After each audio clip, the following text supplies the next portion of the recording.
इस्लामाबाद वजीर आज़म इमरान खान आज पाकिस्तान की पहली माहौल दोस्त इलेक्ट्रिक मोटरसाइकिल ई बाइक का इफ्तिताह करेंगे। ई बाइक का अजरा मौजूदा हुकूमत की पाकिस्तान इलेक्ट्रिक व्हीकल्स पॉलिसी 2020 का एक अहम हिस्सा है और ये पॉलिसी गुज़िश्ता साल मंजूर की गई थी। इस पॉलिसी के तहत एक मजबूत इलेक्ट्रिक व्हीकल मार्केट को हदफ बनाना था, जिसमें 2030 तक का मुसाफिर व्हीकल्स और हैवी ड्यूटी ट्रक्स का 30%, जबकि 2040 तक 90% हिस्सा मुकर्रर किया गया है। इस पॉलिसी की नुमाया खुसूसियात में ऑटोमोबाइल की सनत की मरहलावार मुंतकली भी शामिल है। इसमें 2 और 3 पहियों वाली और हेवी कमर्शियल व्हीकल्स शामिल है, जबकि गाड़ियां बनाने वालों को मराहत की फराहमी भी इस पॉलिसी का हिस्सा है। वजीर आज़म इमरान खान की जानिब से लॉन्च की जाने वाली ये इलेक्ट्रिक मोटरसाइकिल एक पाकिस्तानी कंपनी जोल्टा इलेक्ट्रिक ने तैयार की है।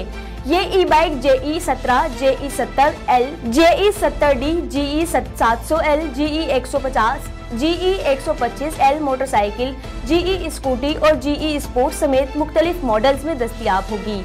ई बाइक तवानाई की बचत करेगी और रात भर चार्ज हो सकेगी, जबकि उसकी खुसूसियात में ना तो क्लच और ना ही गियर है। इन जोल्टा ई बाइक्स की रफ्तार 10 से 60 किलोमीटर फी घंटा होगी। ये बाइक एक दफा चार्ज किए जाने के बाद 60 से 100 किलोमीटर तक फासला तय करने की सलाहियत की हामिल होगी।